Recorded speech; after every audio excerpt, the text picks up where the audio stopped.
آج ہے 14 اگست اور جمعرات کا دن، یوم آزادی۔ ملک بھر میں یوم آزادی منایا جا رہا ہے۔ اس وقت پاکستان میں دو طرح کا یوم آزادی منایا گیا، ایک ہے سرکار کی طرف سے اور دوسرا ہے عوام کی طرف سے۔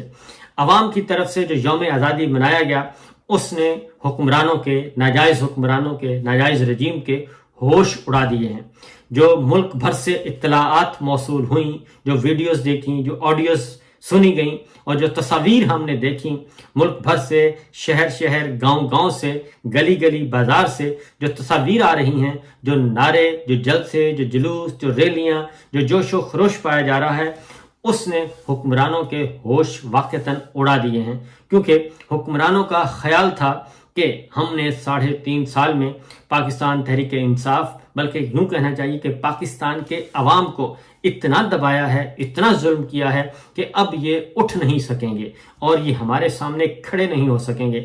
ہم نے طاقت کا اتنا استعمال کیا ہے اور چار دیواری کو اس قدر پامال کر دیا ہے کہ اب یہ دوبارہ سوچ بھی نہیں سکتے کہ انہوں نے کوئی آزادی کا خواب دیکھنا ہے۔ لیکن عمران خان صاحب نے، قیدی نمبر 804 جیل میں مقید ہیں، انہوں نے ایک کال دی تھی اور انہوں نے کہا تھا کہ 14 اگست کو ہم بھرپور طریقے سے یوم آزادی منائیں گے، لیکن یہ آزادی ہوگی حقیقی آزادی حاصل کرنے کے لیے یہ دن منایا جائے گا، کیونکہ ہمارے آباء و اجداد نے بہت قربانیاں دے کر یہ ملک حاصل کیا تھا اور گورے انگریزوں سے تو ہم نے آزادی حاصل کر لی، لیکن کالے انگریز جو ہیں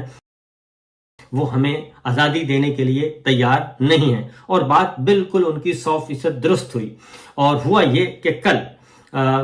48 گھنٹے پہلے ہی ملک بھر میں اور خاص طور پہ پنجاب اور سندھ میں، بلوچستان میں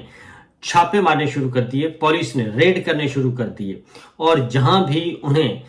پاکستان تحریک انصاف کے جھنڈے نظر آ رہے تھے، عمران خان کی تصویریں نظر آ رہی تھیں، بینر نظر آ رہے تھے، پوسٹر نظر آ رہے تھے، سٹکر نظر آ رہے تھے، انہوں نے کریک ڈاؤن کیا۔ منشیات فروشوں کے خلاف نہیں، ناجائز اسلحہ رکھنے والوں کے خلاف نہیں، غنڈہ گردی کرنے والوں کے خلاف نہیں، بلکہ ان محبان وطن کے خلاف کریک ڈاؤن کیا جو